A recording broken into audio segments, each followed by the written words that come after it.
What's up, you fishing freaks? Welcome to episode number 113 of the Kayak Fishing Obsessed Podcast, your ultimate source for all things kayak fishing. And Seth, gotta love our show sponsor, big fan of Dark Horse Tackle. If you want to uncover the underground of fishing, those premium under the radar baits from small batch creators, head over to darkhorsetackle.com. Just got my box in the mail yesterday. Yeah. And got this guy from Deeks Jigs. It's gonna be a bladed jig. I think you get a box like every week, Darren. I feel like it, but I don't. It's every month. I like it. It kind of looks, it looks similar to my Evo, to be honest with you. But what I like about it right here, I love a double hook keeper all day long. I don't know why big fan there. I know. Why doesn't everyone do that? Yeah. And then of course the second thing I do after I get a new bait, I'm like, how sharp is this bad boy? Because sometimes they come out of the package like, this is bogus. I have to go sharpen it myself. And so what I do is I scratch it along my nail, and if it scratches, leaves a white mark, we're good to go. So you ever use the other side of your finger? No. if it draws, if it draws blood, it's sharp. Yeah, that's right. Yeah. No, I'm excited. I look forward to throwing this. Always a fan. I'm gonna start like goofing around with modifying the blades. I don't know. Yeah. But I like it. You can tell it's built kind of tough. This is a 3/8 ounce. On the back, it says, "Every fat girl loves a dimple." I'm not kidding. I'm not making this up. I'm not quite sure what that means, but it's on the packaging. Hey, I don't know. It gets the people talking. I guess so. It made it to the show. It made it to the show. And don't forget, fat girl loves a dimple. And Dark Horse Tackle has their store too, so you don't have to necessarily get the monthly subscription, which you can, but you can go on there and just order stuff, which is what I do. I'm not done with every fat girl loves a dimple. It's because it's a shrimp. You see that? Yeah, I do see that. I don't understand. I don't know what to do with that right now. All right, so let's move on.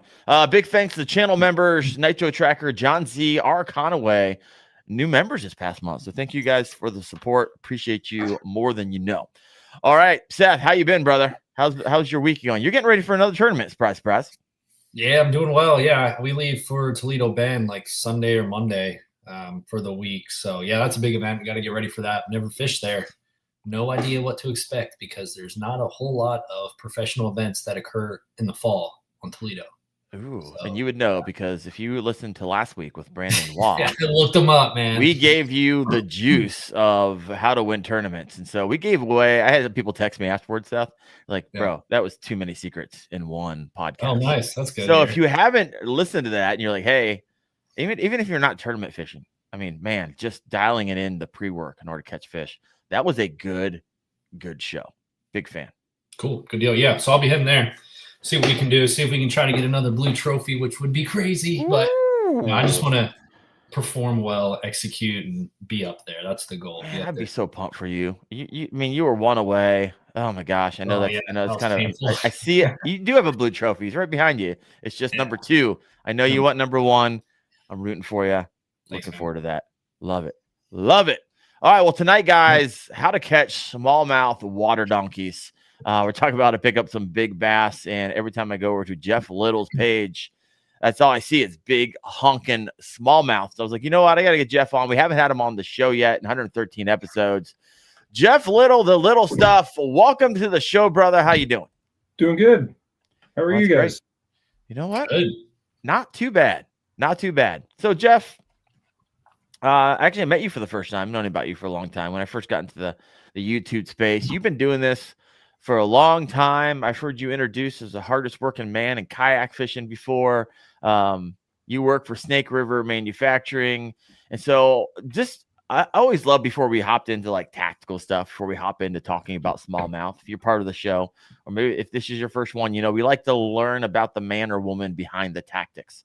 So let me know a little bit about yourself. How did you first get into fishing? What you hooked on bass? Why YouTube? What is Snake River Manufacturing? Why is there a giant sturgeon on your hoodie right now? Just lay it on us. Which one of those do I start with? I gave you choose your own adventure right now. Yeah. The sturgeon thing is the owner of Snake River Manufacturing, Sturgeon Steve. That's his backstory. His passion is catching, Snake River sturgeon, these dinosaurs, and we went out there. I went out there and was like, we need a fishing trip before we make any more marketing videos on these trailers. And like, we went out there, and the first thing you got to do is catch some rainbow trout. Okay. And like how big? 20 to 22-inch rainbow trout on gold rack hammers or gold rattle traps in Screaming Fast Current.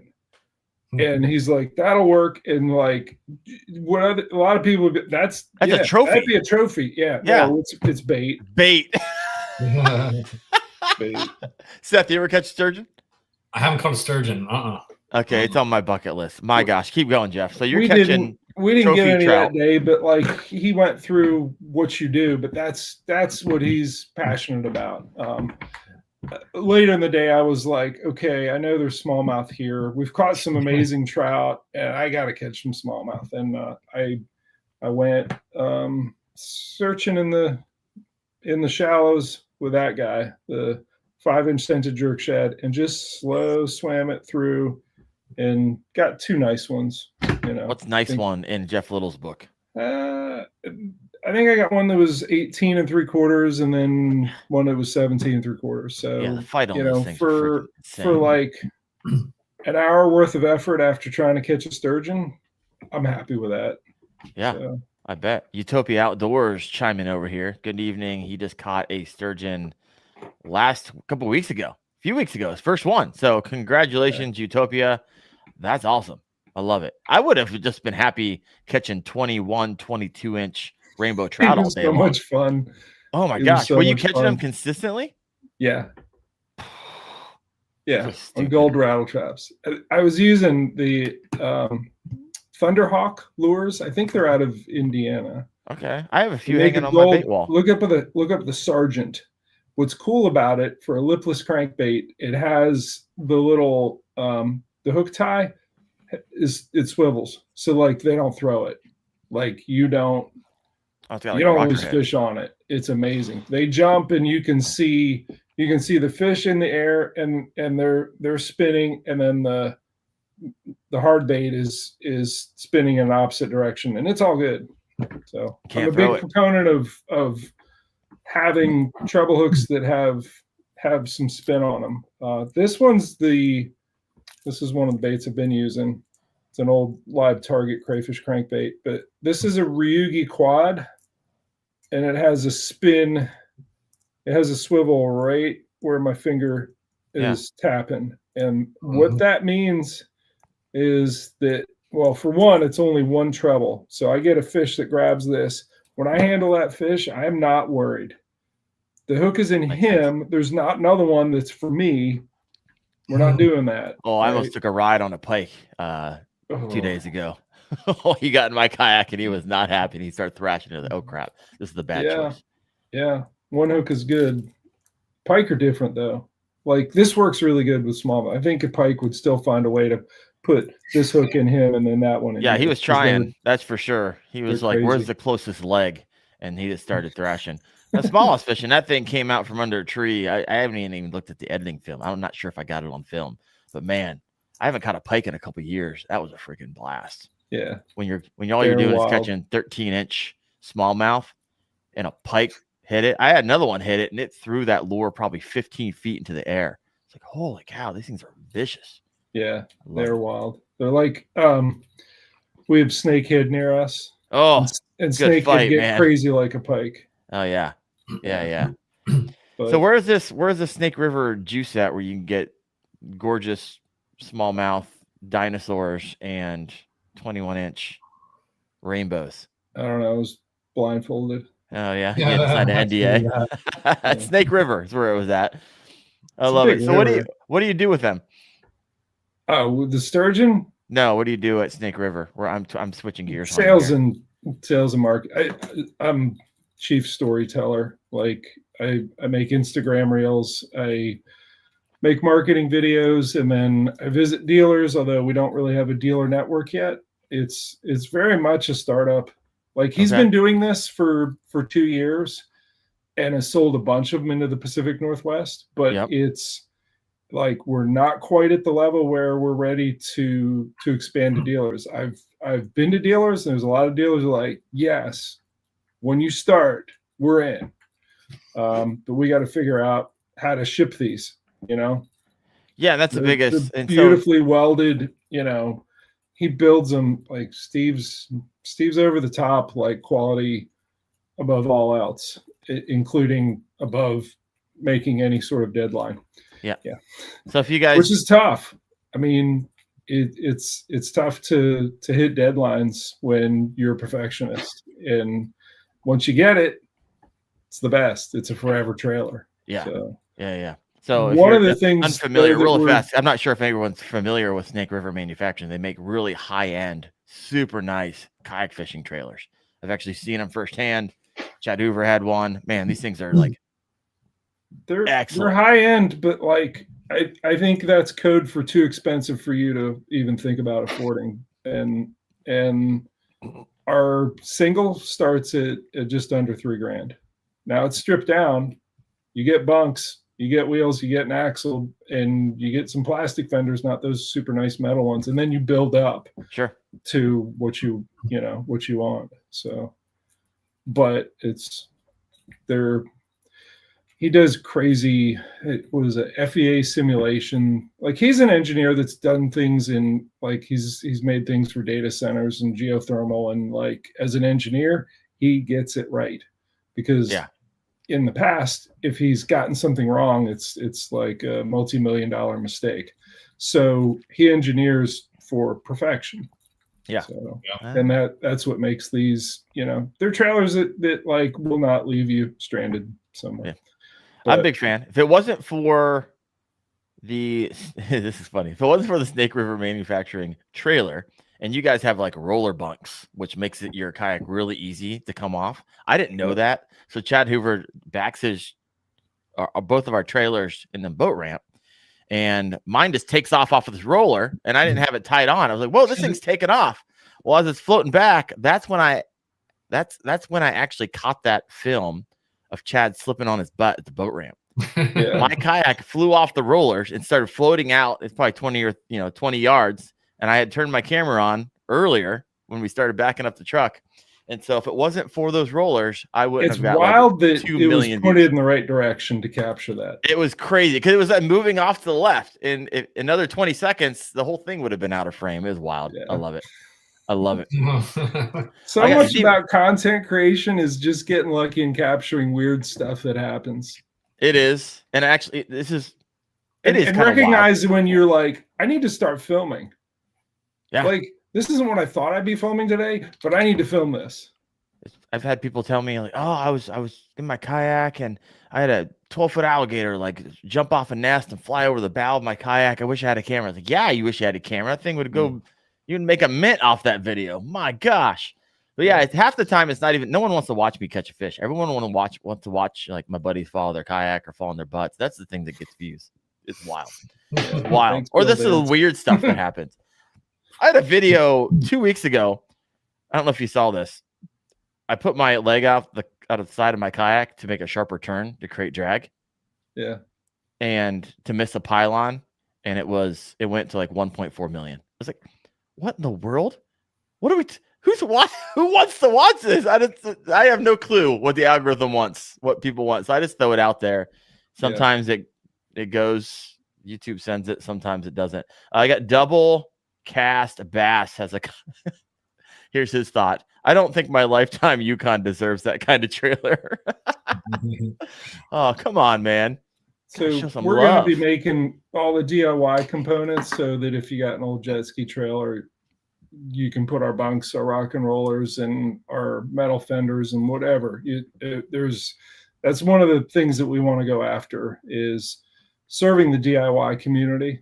Yeah, and my people. And that may help more people with a lot of different budgets. So yeah, I love it. This is funny because we were talking about it in the green room. So I don't know if this is like a softball question to you or this is literally just happenstance. Steven Sturgeon's got a question for you. Hey, Jeff, are you working on anything that helps us guys that load in the back of our pickups?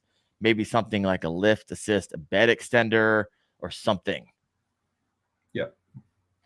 So years ago when I was working for Torpedo and visiting dealers, a lot of dealers, and I would basically, I'd carry 5 different kayaks and sometimes 6 in the bed of, it was an 8-foot bed of an F-150. Okay. So that if I stopped at a new canoe dealer, I had a Pursuit. If I stopped at a Wildy dealer, I had an Attack. If I stopped at a Hobie dealer, I had a Pro Angler. If I stopped, Jackson Native, and just keep going down the list, right? Bonafide. I had one of everything. I needed a trailer then more than anyone has ever needed a trailer, and I didn't do it. I crammed them in the back. Now they weren't all jumbled. I had Trey from Innovative Sportsman weld up something that I used my phone before, but like say here's where you usually put the kayak in the bed, and here's the bed of the trailer, and this is the top rail. So bunks that are up here such that you can shut the tailgate and keep all your stuff in there, maybe have a tonneau cover over the top, and it rides topside, right? Okay. That's not above your truck, but not below the bed. So right there where the window on the rails. Yeah, on the rails. So there's I mean, it's one of those, hey, it's on the product development board. Along with, we got some 2-piece bunks are already happening that makes it shippable, right? So if you get the bunk stagers, you can either weld on or those will actually bolt on to like a jet ski trailer or a Harbor Freight trailer or Malone or whatever. And you can get that utility of really, it comes down to a dry launch. So Seth, you're in Florida, is that right? I am. Yeah. There's a lot of places that it's a shallow launch down there that you cannot float it off, right? Right. Yeah. If you're in so the ability to roll it off, and even the idea of not having your feet get wet. If you don't want to have I like getting in the water. That's just me. But people are like, oh, I'm launching, I'm staying dry. Okay, cool. You can back it right up to the water and it rolls right off and your feet are still dry. So you actually just did a video of that, didn't you, Jeff? Yeah. That's how you do that. So, there's a lot of utility in those rollers, but other features that are on there. But yeah, love it. If you have a question for Jeff anytime throughout this show, please go ahead and throw that in the comment section. We'll go ahead and get that asked and answered. And we have 47 live right now, so this is exciting. If you haven't done so yet, if you're always tell people, if you're over on Facebook or Instagram, come over here to YouTube, because YouTube is where you're going to see all the discussion. So come on over here. Let's switch gears a little bit. Now let's talk about the smallmouth obsession that I've recently started having, because I live here in Northeast Ohio, and I know there are some smallmouth around me, but I haven't really targeted them as of late until the last 3 weeks, where my buddy Jake Cook and I have been going out on the rivers here. Now, we haven't been catching donkeys, but here in Ohio, he's like, hey, I've been picking up like 18s, pushing 19s, which are really nice smallmouth. And so we went out a few weeks ago. I think I got 30 smallmouth. Went out on a different section of the river, got like 5 or 6 with a pike and a 5-mile float. So I'm still like figuring out the river. It's fascinating to me because the ebbs and flows and the changes, and there's so much to take into consideration with this as the season goes on. But so let's start unpacking all of that. But really fast, where'd your obsession with chasing smallmouth start, Jeff? I was way more into catfishing as a teenager than bass fishing. I would largemouth fish in neighborhood ponds and farm ponds and sneak out at night and be out all night dragging a black 3/8 buzzbait across ponds and riding my bike around and whatever. Like that was most of my bass fishing. But I could ride my bike down to the Potomac River. I grew up in Rockville, Maryland, and I drive to it was the upper Potomac, not the tidal part. That was about a 7-mile, a little over 7-mile bike ride to Swains Lock, and I could rent a canoe and put it in the water portion of the C&O Canal and paddle up that basically flat water canal, and then drag it up and over the bank and then float the river back down. So this is an ordeal as a kid.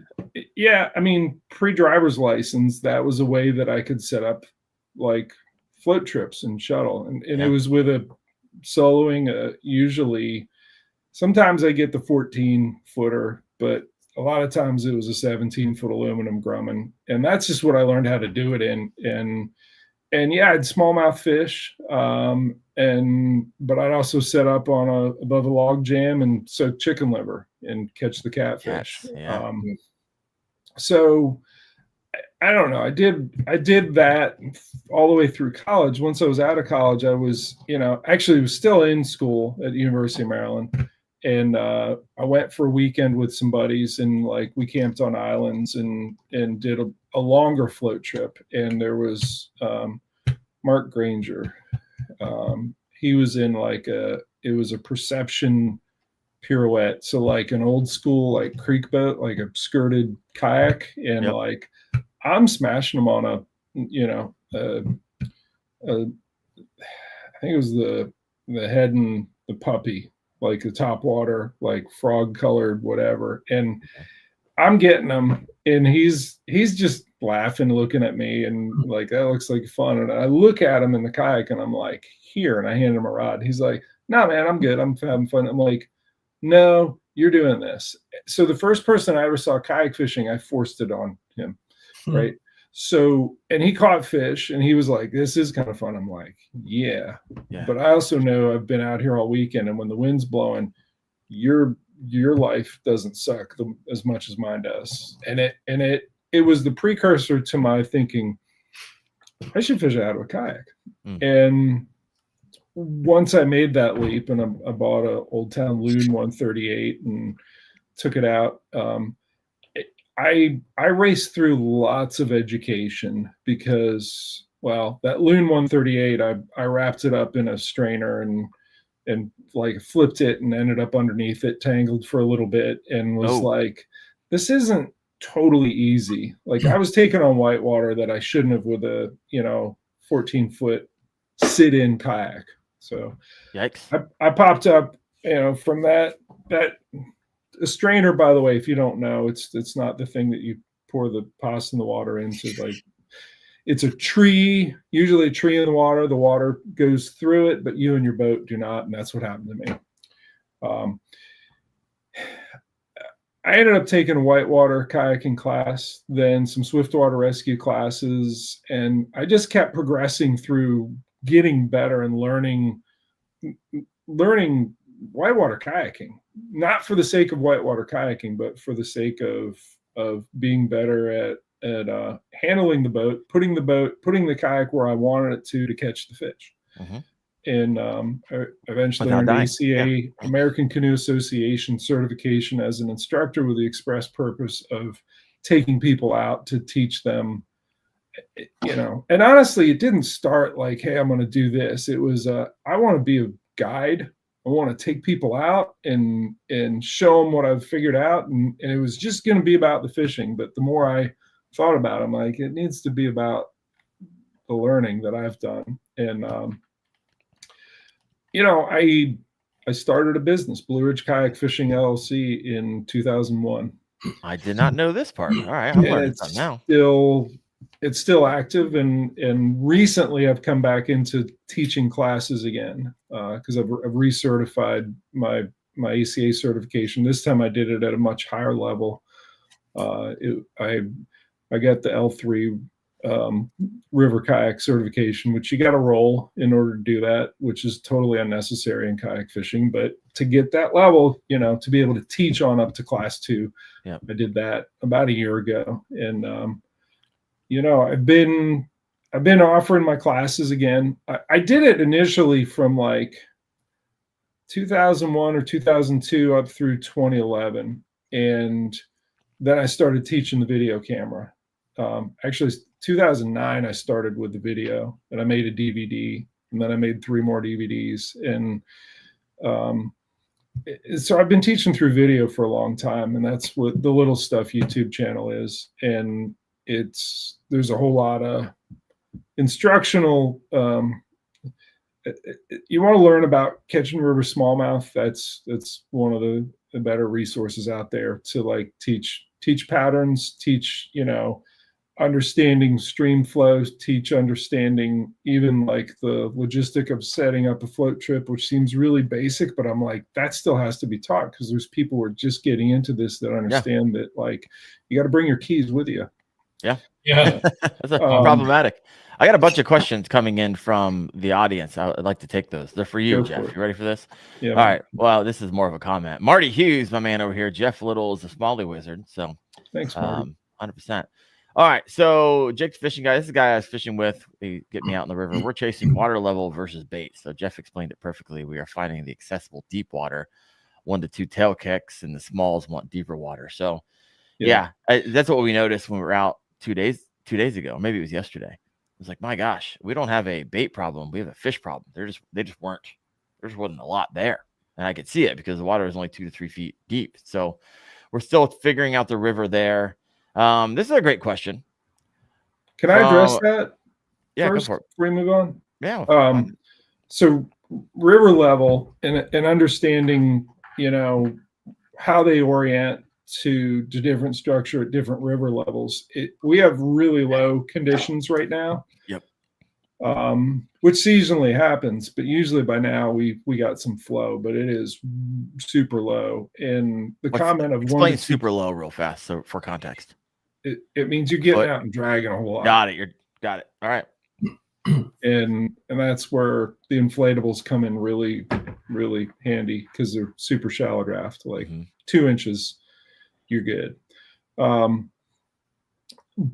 But at this time of year, when it's very low, they're kind of trapped in, and they don't get trapped in really shallow water that's limited. So there's the concept of connected or isolated water. So in the spring, they get in these smaller little eddies and they're good there. But as the river drops, they have to get out of that area because they'll be trapped in what amounts to a very limited hunting range, right? They can't leave that little area. So they congregate to the longer, deeper pools, and then the deepest water in there. It doesn't mean they're always in the deepest water you can find, but the big fish, whether it's for security or comfort or food sources available, the concept of quick access to deep water, and deep water is relative, but quick access, like 1 to 2 tail kicks, and they're in deep water. Now, the rivers that I'm fishing in Pennsylvania, for some of these pools, 4 feet is deep water. Yeah, I know that 100%. sounds absurd, but that's same here in Ohio. Like, oh wow, 4 feet. Like I can still see the bottom, but yeah, a big expansive area that has like 6, 7, 8 plus. That's really nice deep water. And I showed the crankbait earlier. That's a bait that I like to dredge, even though it's low. It's probably my most aggressive low clear water presentation. You just wrecking ball this thing through there, just smashing into whatever you can. And, mention again, we got people coming in and going out of this podcast all the time. So what's the name of this bait, color, all that jazz?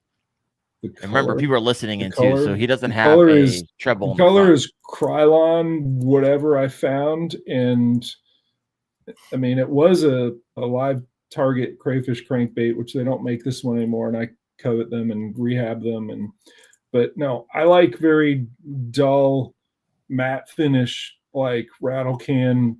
Like I even take like a Bill Lewis MR6 or MR10 and like scuff it up with sandpaper and just spray painted olive. Tan belly, olive top. Actually, this one's got more dark brown than that, but you're just spray painting your crankbait. Yeah, and I got a whole tackle craft section in my YouTube channel. There's a lot of playlists on there. I think the little stuff, by the way, if you guys are like, hey, what's Jeff Little's YouTube channel? The little stuff is where you can find him.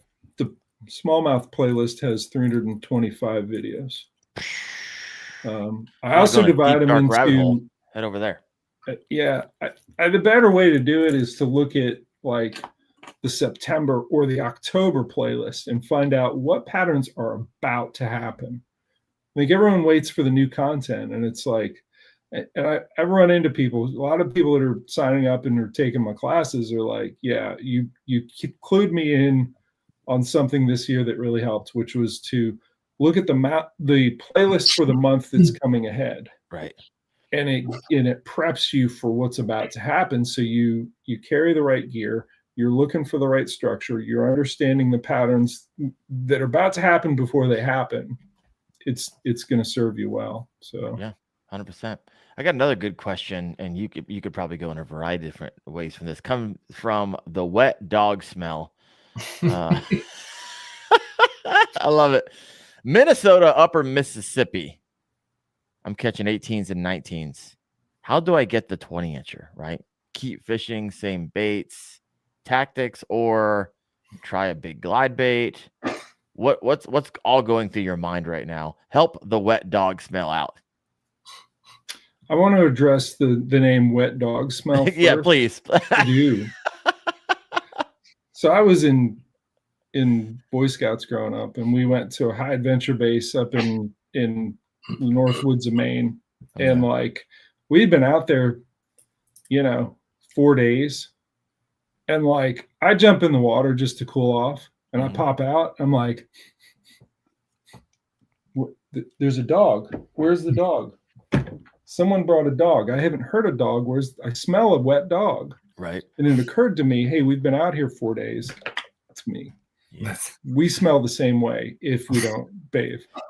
4 days. Right. Maybe you were Let's the move on inspiration. from that. Maybe you're the inspiration for this guy. I'm not sure. Nonetheless, it's a unique smell for sure. There's two names: the wet dog smell, and there's another guy who's on here sometime called 10K Sweaty Fishing. Also, my favorite handle. So keep them coming, folks. So Upper Mississippi, you got to start with understanding your forage base first, and it's different in different parts of the country. And I just showed you a crayfish bait, and I got plenty of other craw looking things, because craw is so critical to, we'll get into some of those later, to the Susquehanna. And it's not the only thing, but it's a very prevalent thing. So flip some rocks, just stop and look down in the grass, look at what colors you see, bring a net, scoop them and look at it. And when you catch a 19, you'll see this if you watch enough of my videos. I'll hold the fish and like lean into it. I don't kiss them. I'm not a fish kisser, but I give them a sniff. You're missing out, homie. I'll sniff them, and you can smell. Are you a fish kisser? I'm a fish sniffer. I am a fish sniffer. I will smell what they've been eating, and when they're heavy on the craw, it smells like a dumpster after a Maryland crab feast. Oh gosh, it's rank, and it's they're on craws. Sometimes it's like oily, fishy, and you're like, yeah, you're keying in on the bait fish profiles. This is a 7-inch scented jerk shad. This thing is how I did well, where wet dog smell is from, catching some 20-inch plus, first time having been there. I will use this a couple different ways, but the best way for getting the bigs, if they're flying around and just slamming everything, man, just take this and put it on the back of a jackhammer. Give it a big profile, right? But low clear conditions, I'm catching, I just finished editing a video where I got one of them that was over 20 and a whole bunch of between 18 and 19s slow swimming this on, and I grabbed my short stack that has all my stuff that sits on the front of the inflatable kayak. I don't think I have the hook, but I got another one that's smaller. But real quick, that soft plastic, what was that? What brand was that? This is a Z-Man 7-inch scented jerk shad, and I've glued the eyeballs on there. I was about to say, I've never seen Z-Man with eyeball like that before. All right, keep going. I got a video on that too. All right, so this is a grip pin hook that I used to do it mold to put the this sort of banana shaped weight on, right? Mm-hmm. And I have one. This one's the size for the 4-inch scented jerk shed. Got it. And that's what actually caught my biggest smallmouth ever at a Dwarshak Reservoir in Idaho. It was over 7. I'm all now. But these, I slow swim this, so it just moves through straight and even about that speed. How's the wobble? Anything? No. I try to not have it. It's hard to get this to not kind of drift side to side, but if I'm moving it faster, it's doing this, and that's not what I want. I want it. The phrase "not dead yet" is applies. So you're moving this through so slow that you're maintaining line tension so that when they crunch it, you feel it. You're not letting it settle on the bottom, but you're working the middle of the water column for something that is just going to be dead within the hour. And they don't pass that up. Not dead yet is what you're looking for. Not dead yet. I did one of my YouTube videos had that as a title. I like it. But it was about this bait and that belly weight. It's an 1/8 ounce. I talked about making my own, but if you use the Z-Man ZWGs in an 1/8 ounce with the smallest hook size possible, that's all you got to do is rig it on that and I've also done it where you fish it fast on the surface and I just ski it straight. I don't like all of the motion. Mm-hmm. If you just ski it straight, you get to see the fish that swirled on it, that showed himself to you, that didn't actually commit to when they're curious but not committed. If you run it straight on the surface, just skiing it across, not skittering, almost you like see that plane. swirl, like I see you, and now I'm going to go back in and give you something you will not pass up, the automatic eat. So there are baits that have a lot of drawing power. What's the color on that? These are shiners. The shiner color? Yeah. Got it. So the eyeballs, you take the time to get these eyeballs and glue them on. So walk us through, where do you get them? 1, 2, why is that important to you? And 3, what glue do you use? Where do I get it?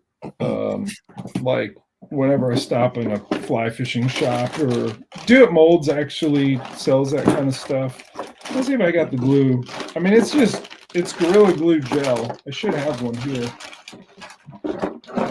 Okay, note to self, restock Gorilla Glue gel. I have it in the other bag. It's a process. It's a tedious process. There's a video on that in the tackle crafting. It's called Eyes. The thumbnail just has these things lined up. It says Eyes. All right. Can't miss it. Does it make a difference? Do you feel like it makes a difference having those on there? Seth, here's the difference it makes. It's hookup percentage. Without these eyes, they mess with this part of the bait a lot. Yeah. They mess with it. I do the whole rubber band tug of war thing. Yeah, it sucks. You just you get to see this giant smallmouth with the front end and the hook hanging out the front, and he just looks at you saying "ha ha," and then he drops it on you. With the eyes tell them, all right, which end to eat first, because they want it to go down head first. All right. Yeah. My hookup percentage went way up once I started using eyes. Yeah. So it gives them more of a target there too. Gives them a target, gives them, and I like them oversized. That's not like a fish crazy. This size, that's too big of an eye. I like that. I never thought about eyes. That's just not until now. Yeah, this is. You ever put eyes on anything else besides like fish? You ever throw them on like anything else? Like jig heads and all that stuff that you can paint them on? There's an underspin. Yeah. Do you put the oversized eyes on those? I have no idea. Yeah. But I poured that with a Do It mold. The plastic is a Z-Man, but I poured that with a really really sticky little, owner 5318. Love that hook. That right there, the eyes. Do you do it for largemouth too? Do you think it makes a difference there? Or not as much? I don't see why it wouldn't. Sure. Yeah, Steven Sturgeon says, I wonder if Black Sharpie would work for eyes as well. Have you ever tried that, or do you need... It bleeds out. Okay. It doesn't have a well-defined border. Mm-hmm. It looks blurry. Yeah. Yeah, and those eyes are kind of reflective too, and they kind of give off some shine. And yeah. All right. I think if I learned anything from this podcast, like the juiciest so far has been the eyes and your history with that and your experience with that. I love it. So the wet dog smell, says, been catching them on a scented jerk shads and Zoom speed crawls, just not cracking the 20-inch barrier. What do you tell guys tells you that outside Slow of it down. Go grab some eyeballs? Slow it down. Yeah, put the eyeballs on, but just not dead. Painfully slow. Yet. But will be in the hour. That's what you got to think. Not dead yet, but will be within the hour. And that brings out. There you go. There you go. Wet dog smell. Jeff, I think you should change your YouTube from the little stuff to Jeff the Fish Sniffer. I think that would go. Chad gave me the name. Subscribe.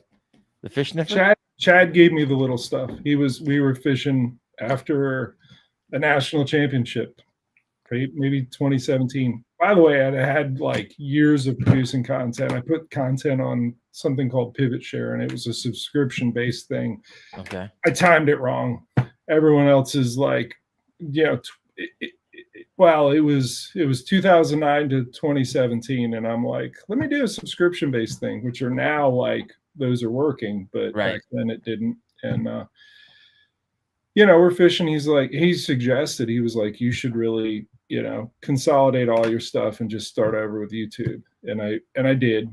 And and he was like, Jeff Little, I know what your videos are. I know what you teach. You teach the details, all the little stuff. Yeah. Well, there you go. There you have it. Thanks, Chad. Yeah. So here's a question for you. Do you put more weight, not like physical weight, but weight? Do you weight location or presentation more when it comes to trophy fish? It's both. That's like saying, break it down. I need a steering wheel or a gas pedal. You need both, man. And that's the basis. I asked you which one you weighted. I'm not saying it's not both. The assumption was they are both, but do you weight one more than the other? You're deconstructing this too far.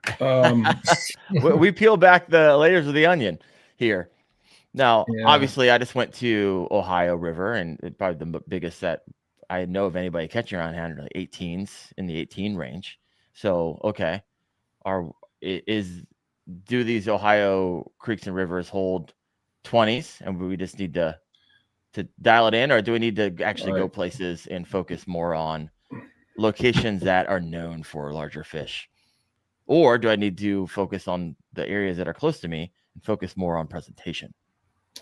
Some of the biggest, Indiana got a new state record smallmouth recently.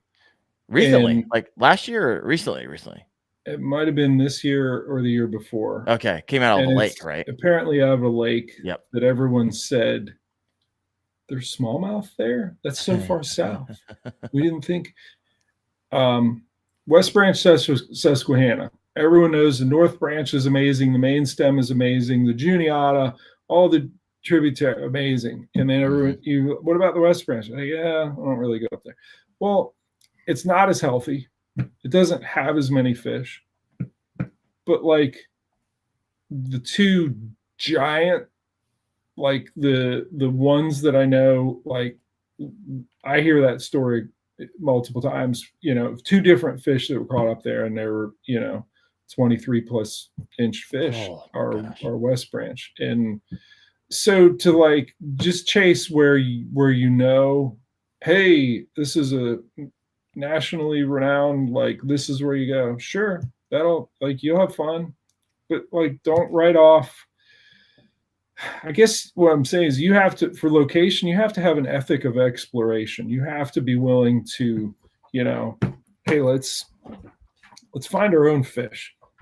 Let's not go for the sure thing. Let's go check out. And honestly, we talked a little bit about my early kayak fishing. A big part of that was the Potomac River Smallmouth Club. And I was the trip coordinator, and we would do trips to like the Upper Allegheny or down to the New River or the North Anna River or the Rappahannock, or we would go somewhere in West Virginia. We'd just go all over and just explore. In the process of researching water before you fish it, at least back then, and I still have a stack of these things, but like a whitewater guidebook, right? Wow. This is Exploring Virginia's Waterways by Edward Gertler. I got a whole bunch of them here, but and there's a lot of online resources, but go explore. Actually, I was talking to someone this afternoon that lives down in Virginia, and I'm like, have you fished this river? What about the tributary of that? And they're in his backyard. I know where he is in Virginia, and I'm like, you have amazing, like, yes, let's come up here to the Susquehanna. I'll do my kayak fishing class for you. Sure. Great, we'll do it. By the way, when you go home, you need to fish this river, and this river. And 2 of those are like creeks. And 2 of those, I floated like a 14-mile stretch for 2 holes. And in those 2 holes, you had 2 big fish each. And that's not at all a sure thing. But that's a blast to go to be like, man, have I wasted a day? I've caught a couple little rock bass this big in like smallmouth, maybe a 9-incher. And I'm like, what am I doing? What did I do? And then you pull around the corner, you're like, this is a bigger pool. And you lob a cast down in there, and something goes pow, and you're like, whoa, this is something. And you catch a 19-incher in something that you're like, this is just a creek. That to me is a lot of joy. That is like, hey, I thought there was going to be fish here, and I got the validation of being right. That's the joy of fishing for me in a really tight package. That the validation of and you don't get that when you just go to a shore thing all the time. And I know when you're new to a particular type of fishing that you want the security of knowing, like, am I even in the right state? Right. Am I, and I would say every time there's a tournament that comes to the Susquehanna, everyone does it. Everyone hits me up. Hey, is this really? Yes. How about this one? Is that a good stretch? Yes. Oh, I was thinking about going up here. Is it fish good there? Yes. Just so you know, you're going to get yes. Are there any stretches you don't like? I'm like, no. And if you watch my videos, people that like hunt for like, where's Jeff's hunting? I always pick different floats, because it's like, for one, it's annoying that people do that and think that that's the location. I just got to know what pool he's in, and then I can catch. It's presentation. So right there, I finally answer your question. Presentation. Just because you know where I'm fishing doesn't mean you can catch them. And that's where I really drill down to what's important. Not dead yet, or whatever it is for that particular bait. And let's talk baits, because we've only talked about a few here. We are at 51 minutes into the show. If you haven't done so, please hit that like button. Helps you get a little bit more yardage after it's all said and done. But what are some of your confidence baits, or like, hey, I was getting ready for this river trip, and I was like, okay, which lures do I want to lose? Which is usually what happens when I river fish my baits. And so I'm putting together a list of all the ones I like. In categories or broad, I'll just ask you, are you more of a power fisherman or a finesse fisherman? Oh, I love them both. I mean, I was throwing the plopper. It was a good day.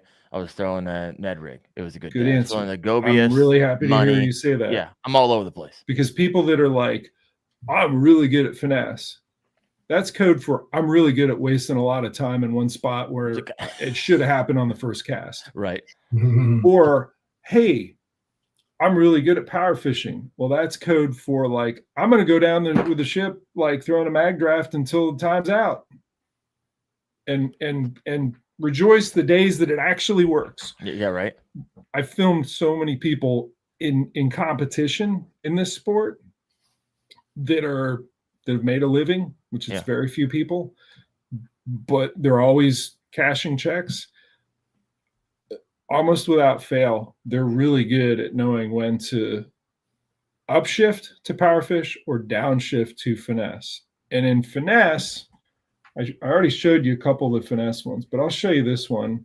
That's the Z-Man Llama tube. Oh yeah, I added a little finesse worm there, and I made my own jig head with, again, that Owner 5318 like super sticky hook, right? So you don't use the Llama tube jig heads. You want the guard. I make my own stuff always. But this is such a small tube. This represents the most finessey thing you can do because it's an automatic eat. If he sees this, if a bass sees this, he will eat it. He will not pass this up. It's automatic. Too easy. Yeah. Same thing with the 4-inch scented jerk shad. 4-inch. You dead stick in front of any bass, they're gonna be like, slurp it. So you do that when you know you have the right location. You're on a pot of fish. Okay, start throwing the automatic eat stuff. But you got to find that first. And a lot of times it comes down to you need your search baits. You need your baits that you can throw out there and retrieve. And maybe it's so big that it gets hit, or baits that have drawing power. If I say a bait has drawing power, Seth, what is a bait that has drawing power that you used? Something that makes noise on top of the water, or a bigger swim bait like a glide or anything like that draws them out. Yep. How would you define drawing power? Something pulls them out of where they're currently sitting. It gets them moving. Yeah, it gets them moving. Gets them moving.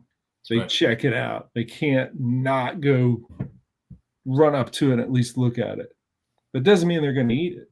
That's right. So they're gonna at least show themselves, and you'd be like, oh, that's the kind of root ball these fish want to be on. Noted. And that's valuable, right? You gotta strain a lot of water to figure that out. And you can do that with a bait, even if they're curious but not committed. Or you can do it with something. And we did it yesterday in yesterday's class. I call it crash and learn.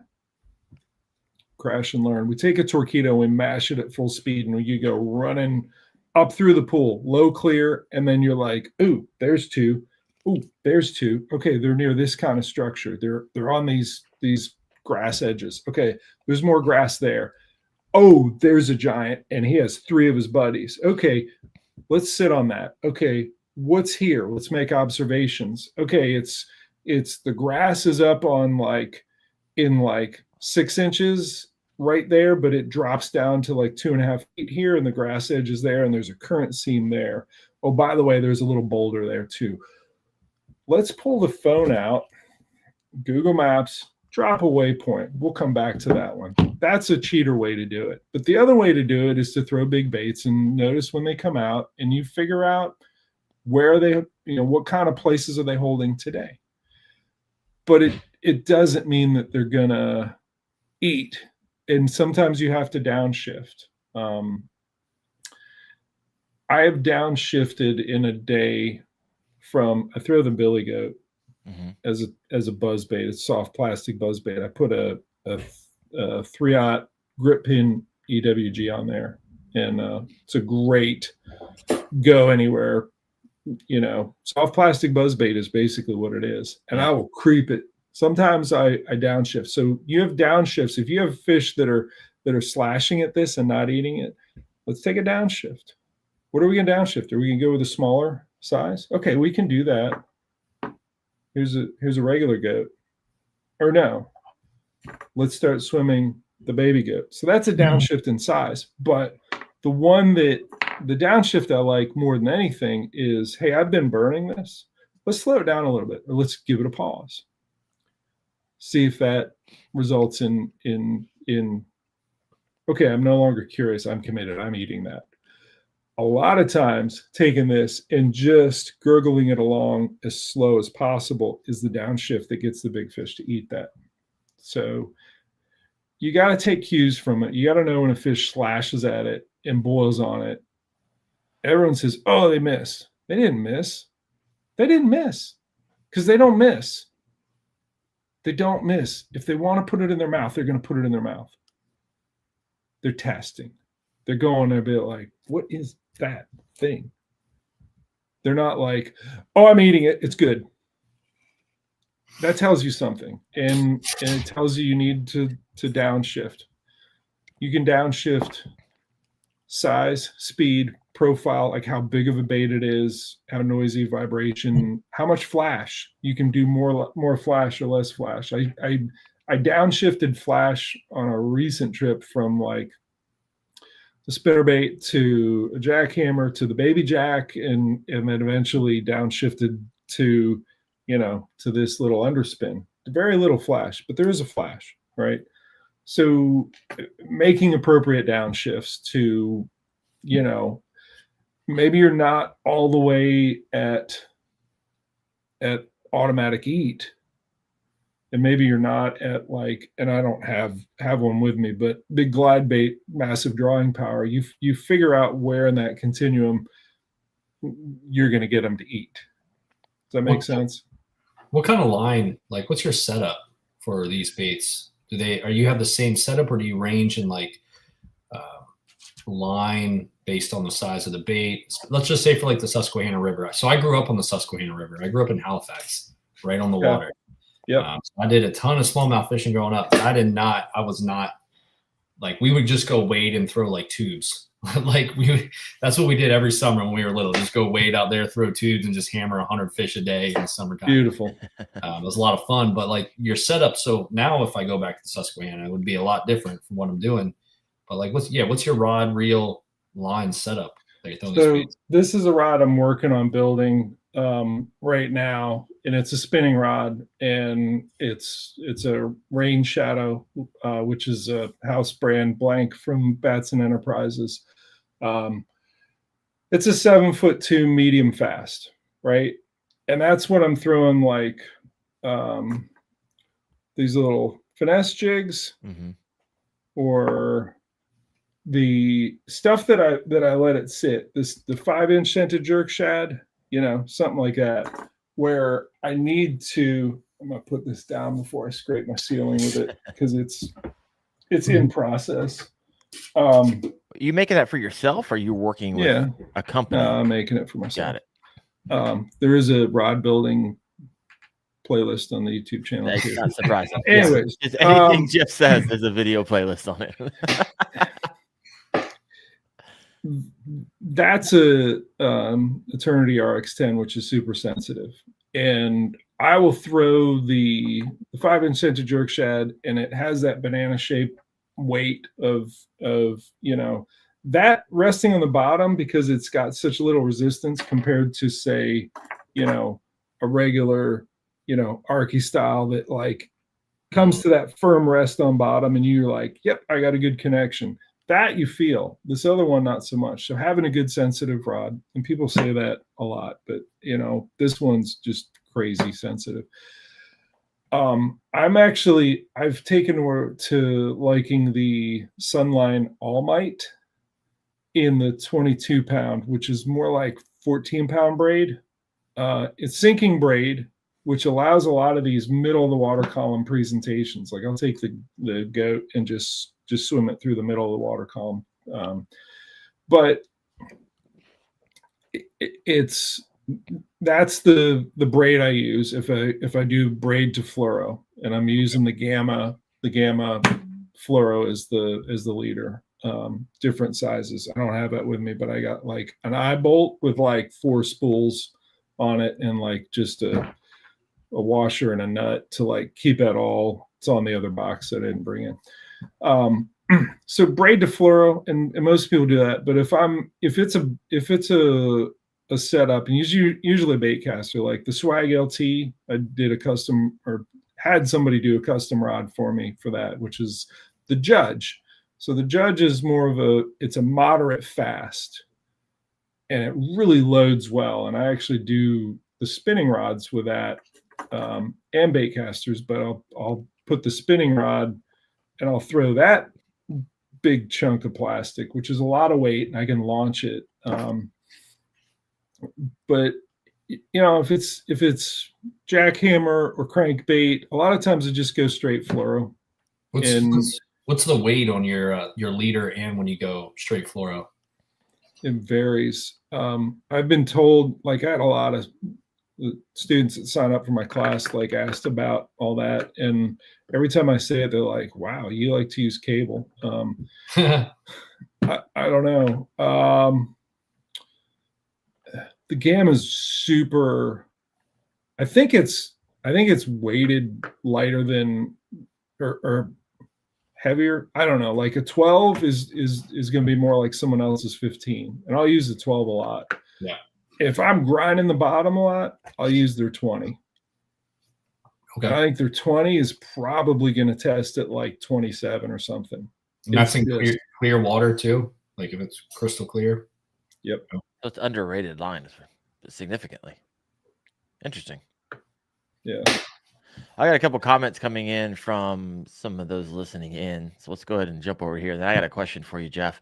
The Classy Kayaker said the other day I was getting like a strike, but they weren't committing. So this is gold. I was trying to figure out why I was getting strikes, but no one wanted to eat. So thank you there. That's a sign that you need to downshift. I would want to know what were you throwing? If Classy, they say, let us know. We'll circle back to that in a second. Brew Tank Outdoors. This info is awesome. Given the juice, Steven Sturgeon said the gurgle is priceless and heart-stopping. Love it. Bass Raft as well. That gurgle is no joke. But we've been talking a whole lot about river smallmouth fishing. What do you do different when you go lake smallmouth fishing? Yeah, and the reason Darren's asking this is because he catches a lot of drum. And he goes to it's drum after drum. That's what the pictures I'm seeing. He calls it the redfish of Ohio. So we're trying to move him off of that. No shame, and that's a fun fish to catch. Oh gosh, so hard fighting. I mean, everyone makes fun of me. The guys, it just tells me you haven't caught a drum before, because my goodness, they're cool on a BFS catching a 10. They're really cool to catch, unless you're in a tournament where you have to bring in smallmouth, and then they're not cool. Or walleye, yeah. Because you think, oh, yeah, I'm bringing in a bag today. No, you're not. Nope, stinky fish. So my lake smallmouth fishing started in where I really studied it, a reservoir here in Maryland called Pretty Boy Reservoir, which is one of Baltimore's water supply reservoirs. And you got to figure out the forage. You got to figure out what they're eating. You got to know, and that's a weird one. That lake, they eat a lot of, there's white perch everywhere. There's no shad. No shad. Dvorak, when I went out there, it's kokanee. And any of these lakes out west that have the kokanee and have some bass, go fish them. Go fish them. Go just get you a glide bait or mag draft that looks like a kokanee or anything that is in that range. And like, again, I keep showing this. But do you guys see this yet? Everyone's like, "Yep, already ordered it on the way." But know the forage base first, right? And I think before we started this, we were all talking about, like, I pulled this book out, and this is an old OG composition. Yeah, man. 2003. Yeah, there you go. That's when I started it. But these are stream flow gauges. I keep track of stream flow gauges.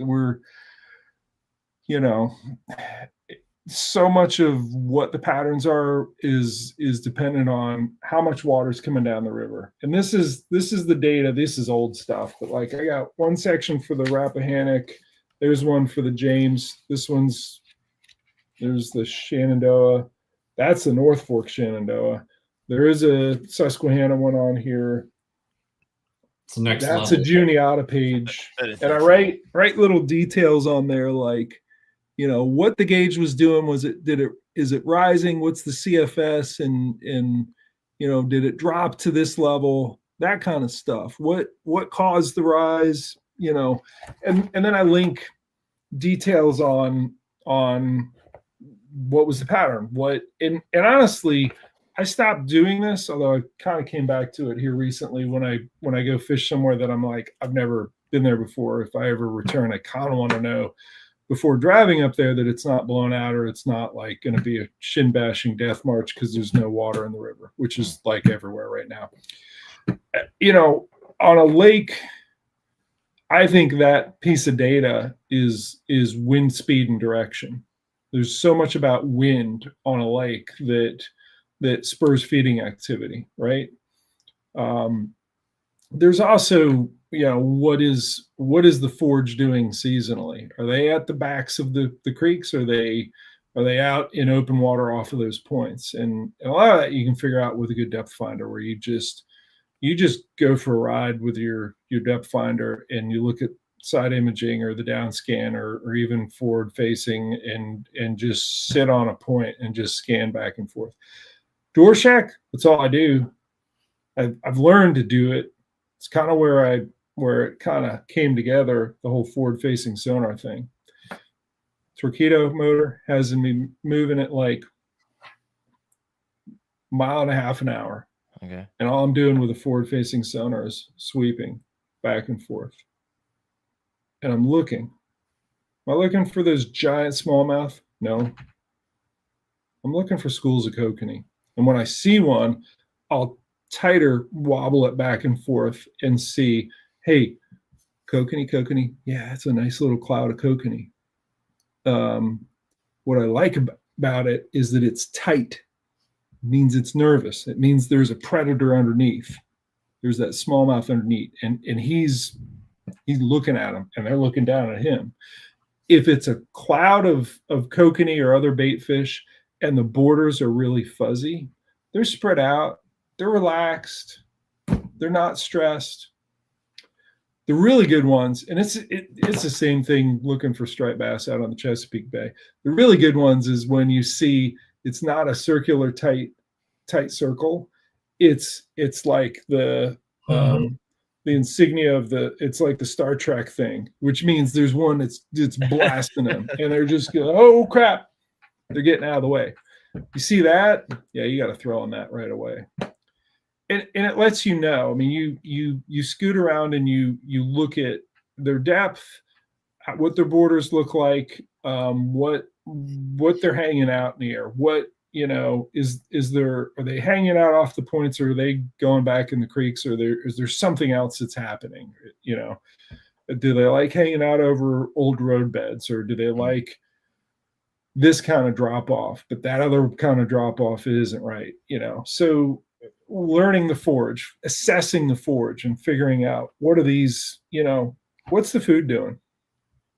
Figure out what the food's doing, and that applies to river fishing too, for sure, but like even more so with the lake. And it is a lot of depth finder work to be successful quickly. Yeah. No, I love it. So we're at an hour and 11 minutes. We're coming toward the end of the show. So if you have a question for Jeff, you want to get that answered, go ahead and throw that in there. I got a question for you. This is the Kayak Fishing Obsessed Podcast, and we haven't talked about the kayak that you run yet. And so I would imagine that you own a few of them, but what is your primary? Well, you might have a lake and you might have a river kayak. So walk us through what you got, why you got it, if you plan on upgrading, did you recently upgrade? What's going on in Jeff Little's world? So I worked for Torpedo for close to 7 years, and I got to rig and test and learn about lots of different kayaks. And I at some point understood that a flat bottom, long length of wetted surface boat that was lightweight is going to be the most efficient. I'm going to get my best test numbers. And I have in an inflatable kayak that's long fits that bill. Okay. And no one really built that. And I was like, I actually talked to a bunch of different companies saying, hey, design it like this, and got lip service like, that's great, Jeff. Thanks for sharing that, and they do nothing. And I got frustrated and eventually just ordered one, designed one, talked to people in China. By the way, they're made in China and Vietnam, drop stitch flooring. That's where they're made. If they were made domestically, well, I'd want to talk. Ordered one, said, okay, let me figure out how to rig this.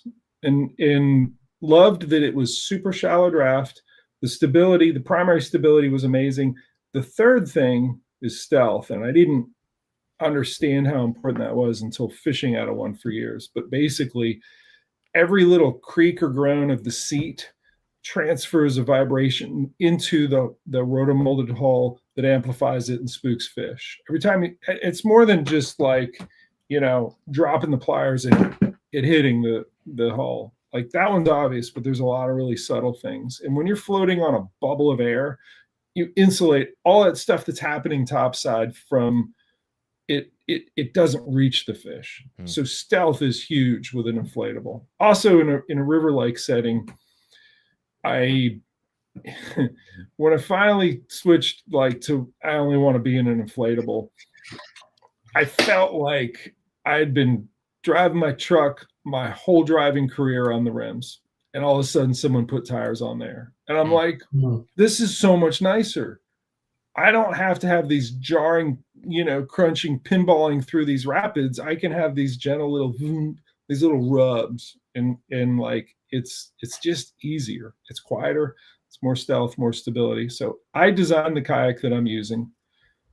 I'm on the water tomorrow teaching one of my kayak fishing classes, and I'll be in a Innovative Sportsman Osprey 1436. I saw that exact. I don't know if it's the 1436, but the Osprey. I think it's the owner of the company on the Harris Chain of Lakes 2 years ago.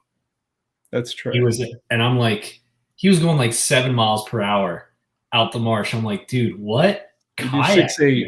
6.8 is what I get on that boat. Yeah, I mean, he was absolutely cruising, and that thing looks tough too. It looks hard. So it's double layered, and there's more and more inflatable kayaks on the market. And what Trey and I have developed together is not the lightweight inflatable, it's the heavy duty one. And we've learned certain areas that are heavy wear areas, and the biggest threat to them is fish fin puncture. Everyone think, oh, you're going to hit a rock with that, you're going to go down and think it's a pool toy. It's not. I've never hit a rock and split one open. And hooks don't go in them.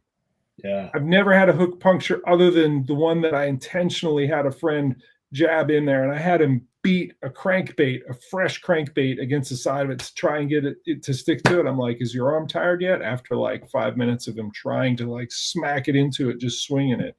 Yeah. I said, all right, fine. Now we're going to do this video on how to quickly patch it. And it's a lot like having, if you mountain bike and you do single track out in the middle of nowhere, you're probably going to bring a patch kit, right? Sure. So you bring a patch kit and a pump, but I mean, the prototype Osprey that I fished out of for close to 3 years, I still haven't punctured it.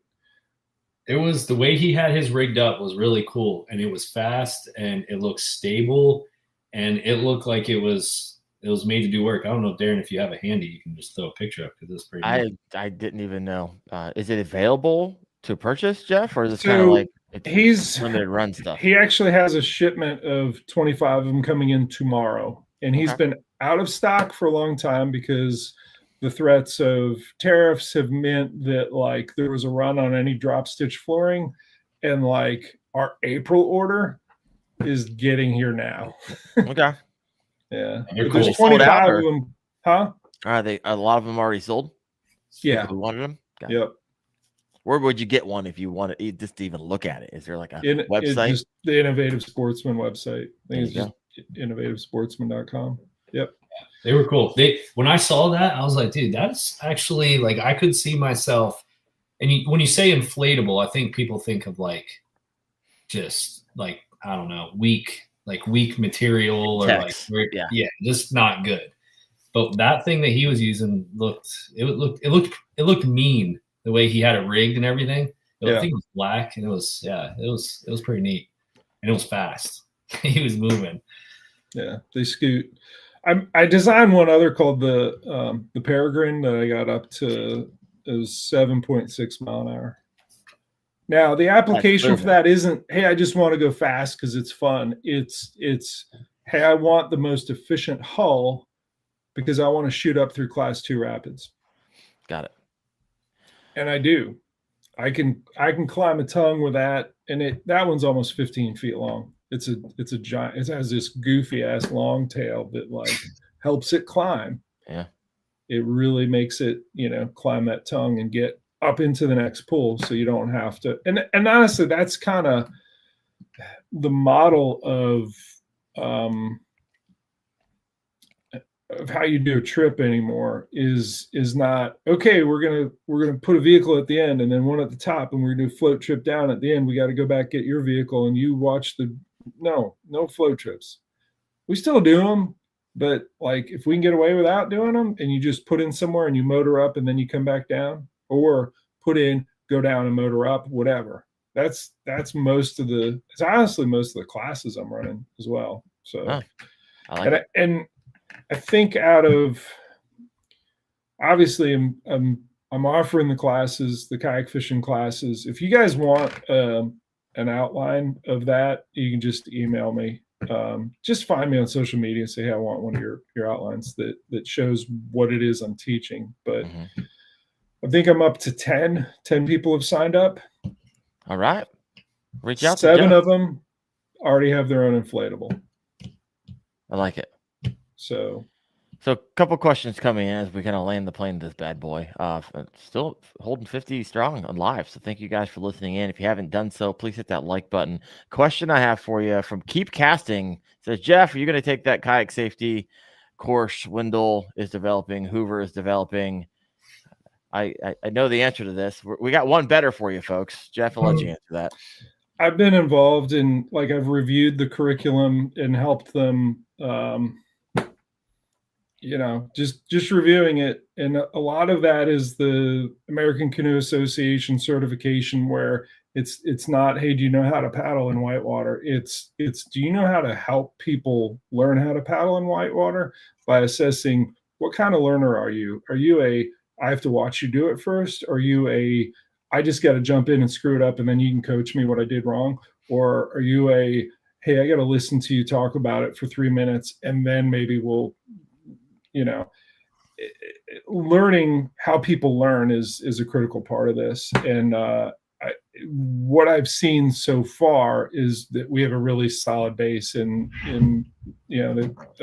this curriculum that you guys have been developing, and I have some for sure some input, and hopefully when I get to the end of two of my classes this fall, I can start filming some of the river-based stuff for that.